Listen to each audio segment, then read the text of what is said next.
Bom, o funcionário que trabalha em home office, se ele for contratado da empresa, é importante que ele tenha uma autodisciplina, né, antes de tudo, para ele poder se organizar nessa questão fora do escritório, principalmente se ele estiver trabalhando em casa por questões de influência externa. Para ele poder não perder o foco, para ele se concentrar na atividade, a autodisciplina é fundamental, até porque ele precisa se planejar, né, que é o segundo ponto importante também nesse perfil.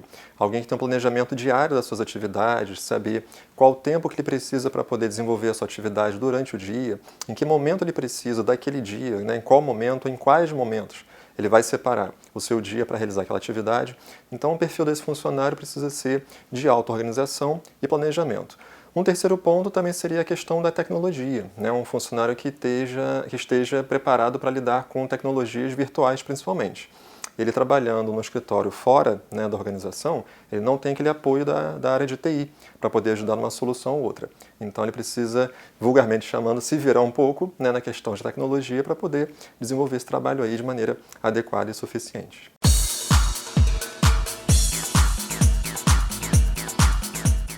Um empregado que ele trabalhe com esse regime, né, essa modalidade de home office, varia muito em relação à função que ele desenvolve, o tipo de empresa, o tipo de setor. Ele pode trabalhar home office parte da semana, ele pode trabalhar home office integralmente, e dependendo da necessidade da função, ele pode ou não ter a necessidade de voltar à empresa esporadicamente ou eventualmente. Em média, 15 dias, né, a empresa costuma chamar esses profissionais para uma reunião conjunta com essa equipe de trabalho, com o seu setor, com a sua diretoria, ou muitas vezes as reuniões são feitas virtualmente, o que minimiza também a necessidade de se comparecer à empresa. Então essa rotina de idas, né, a empresa depende muito da função e muito da atividade a ser desenvolvida, sobretudo se for tipo de consultores, né, que trabalham com vendas, com equipes de vendas em certas regiões, certos locais. Esses dificilmente comparecem à empresa fisicamente, né? Basicamente, eles fazem contato todo virtual com a empresa e com as outras áreas necessárias aí para a sua atividade.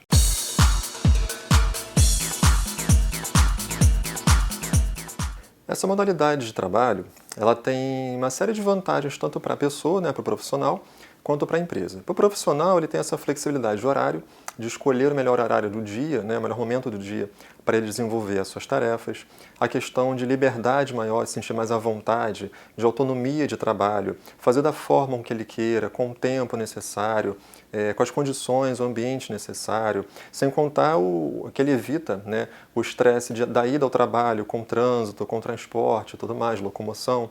Outras questões para a empresa, né, principalmente, são redução de custos, com ticket de refeição, outros tipos de benefícios, né, vale transporte, né, para falar um pouco dessas questões trabalhistas. Outras questões de diminuição de custo em termos de mecanismos de trabalho, de oferecimento de recursos.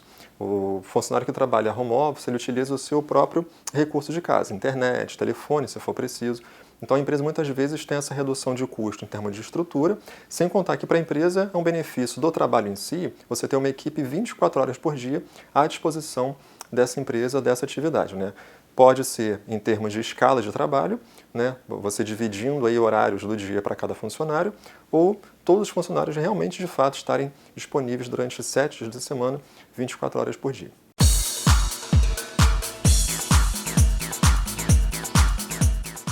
O home office tem inúmeras dificuldades, né? Não é só vantagem que ele traz para o profissional e para a empresa. Desvantagens para a pessoa, por exemplo, uma delas é a perda do convívio social com as pessoas no trabalho. Isso gera uma dificuldade porque ela perde, né, a chance, a oportunidade de desenvolver competências sociais, de comportamento organizacional, de lidar com pessoas no trabalho, de trabalhar em equipe, de discutir ideias. A gente minimiza o chamado coletivo de trabalho, que é aquele espaço de discussão sobre o trabalho com os pares, né, com os colegas de trabalho. Diminui a confiança entre as pessoas porque uma não conhece tanto o trabalho da outra. Para a empresa, algumas desvantagens seria em relação a você não ter um mecanismo de controle, né, de desempenho desse funcionário. Como é que você faz uma avaliação de desempenho de alguém que não está necessariamente no seu ambiente de trabalho, né, dentro da organização? Então isso transforma numa avaliação meramente numérica, instrumental muitas vezes. Então essas são algumas das principais desvantagens que isso pode trazer para a pessoa e para a empresa também.